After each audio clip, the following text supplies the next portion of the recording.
Bonjour. Alors, l'impact de la pleine lune sur les naissances, mythe ou réalité?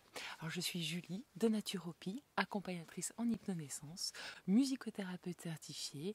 Je me passionne à transmettre l'état d'esprit aux femmes, mais aussi à leurs compagnons ou compagnes de naissance pour enfanter le plus joyeusement, sereinement et naturellement possible. J'ai aussi à cœur de vous partager mon autre métier, qu'est la musicothérapie.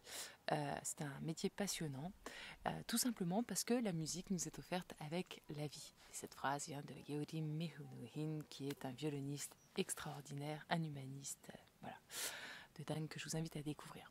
Et si vous ne me connaissez pas encore, ce qui est tout à fait normal, oui, je suis qu'à ma 3e ou 4e vidéo, je vous invite à vous abonner et à cliquer sur le pouce bleu pour me soutenir. Vraiment, merci beaucoup, parce qu'en plus j'ai le trac de faire ça et ça me fait vraiment du bien. Merci.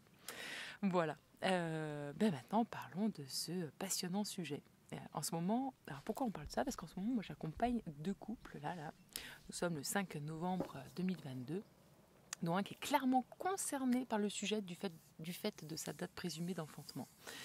Alors, au-delà de leur entourage, mais aussi du mien, parce que moi, il faut que je m'organise aussi avec mes filles, que j'élève seule, il est remonté à la fameuse influence de la pleine lune sur leur accouchement. Ah, mais de toute façon, mardi, c'est la grande pleine lune en taureau, et tu vas voir, c'est là que ça va enfanter. Alors, en fait, ça me fait toujours très rire, ce genre d'informations. Et donc, j'avais envie de vous partager mes réflexions et recherches sur le sujet. Alors déjà, dans beaucoup de cultures et mythologies, la lune est associée à la fertilité, la grossesse et l'accouchement. C'est une croyance très ancienne puisqu'on trouve des traces écrites depuis l'Antiquité, en particulier dans le discours d'Aristophane du banquet de Platon. On trouve également des traces dans l'histoire des animaux d'Aristote. Alors selon lui, depuis le début de la lunaison, la montée du croissant de lune est une gestation. Et la pleine lune correspond donc à l'accouchement et le facilite pour les femmes. Alors, en plus, à l'époque, la durée de gestation des femmes s'exprimait en lune et pas en mois. Oui, parce qu'à l'époque, en fait, on n'avait pas les techniques de calcul révolutionnaires d'une DPA. En fait, on vivait tout simplement... voilà, il y a la lune, là, ça fait 1, 2. C'était plus comme ça. Ce qui était quand même de l'empirisme, finalement. C'est la base de l'empirisme scientifique et cartésien. Bon, il est très probable que cette association vienne du fait aussi de la similarité de durée entre le cycle de la lune et le cycle menstruel de la femme. Et oui, pour rappel, la période entre 2 pleines lunes, période synodique, est de 29 jours et demi, alors qu'il s'écoute en moyenne 28 jours entre les menstruations des femmes. Enfin, j'ai envie de dire vraiment en moyenne, parce que c'est pas le cas pour toutes. Ne sont pas de généralité. De plus, le fait que la lune ait une influence sur les marées renforce l'idée de son potentiel sur les liquides internes et donc le liquide amniotique des futures mères et la perte des os des femmes. Donc le pouvoir de déclenchement des accouchements, les jours de pleine lune, serait donc dû à la rupture des membranes facilitée par le pouvoir de l'attraction de la lune. Notez l'aspect conditionnel de mes propos. Certains affirment même que le phénomène serait encore plus prononcé lors des grossesses gémellaires et qu'il pourrait y avoir une influence sur le sexe, la couleur des yeux, les accouchements prématurés, les fausses couches. Non, je rigole avec la couleur des yeux, mais on va quand même vers cette direction. Donc voici pour l'expression de quelques-unes de ces croyances vraiment répandues. Cependant, malgré le nombre important d'études sérieuses menées sur le sujet, aucune n'a pu prouver de manière irréfutable qu'il y avait plus d'accouchements les jours de pleine lune ou lors d'autres phases lunaires. Vous avez bien entendu.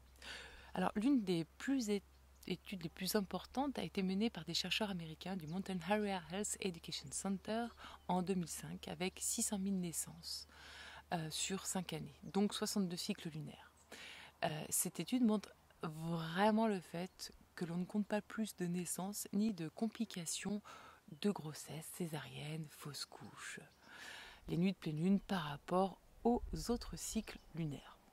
Voilà. Et puis récemment, en France, en 2021, en cherchant un petit peu, Chambat, Fougère et Illidirim publient une étude dans laquelle ils analysent un jeu de données encore plus important. il porte sur, écoutez bien, 38,7 millions de naissances en France pendant 50 ans. Donc 50 ans, on ne peut même pas dire oui, c'est parce que là, la période actuelle avec la 5G, etc. Je vais me faire des amis, je le sens. Voilà. Donc c'est vraiment du jamais vu. Et surtout, ils effectuent une correction détaillée des variations de naissance liées au congé, week-end, jours fériés, vacances et autres effets sociologiques.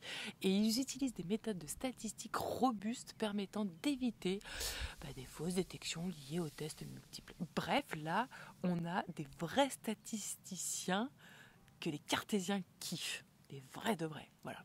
Et les résultats de ces tests montrent un surplus de naissances, mais vraiment ridicule, de l'ordre de plus 0,4%. Plus 0,4%. Mais statistiquement significatif le jour de la pleine lune et dans une moindre mesure les jours suivants. L'analyse statistique indique que la probabilité de ces excès soit due au hasard, soit très faible, de l'ordre d'une chance sur 100 000. Voilà, donc la croyance d'un surplus très important de naissance les jours de pleine lune est donc inexacte et elle est totalement impossible pour un observateur, même les sages-femmes, de déceler la faible augmentation de plus 0,4% dans une maternité, même sur une longue échelle de temps. La croyance n'est donc pas basée sur une observation réelle, bien scientifique.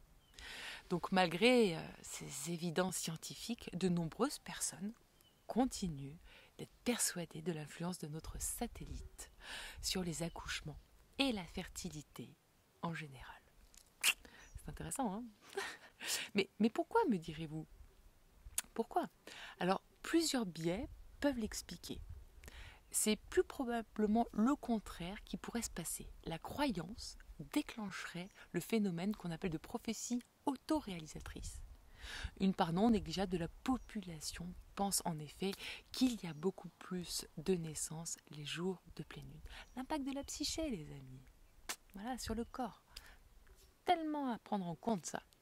L'autre phénomène pourrait être aussi ce qu'on appelle en fait le biais de confirmation. Le biais de confirmation, c'est génial. Ça agit également sur cette idée. Donc on se souviendra plus facilement qu'une amie vient d'enfanter un soir de pleine lune qu'à un autre moment. Mais le biais de confirmation est un sujet passionnant qui touche beaucoup de croyances, croyez-moi, des croyances limitantes. Et ouais.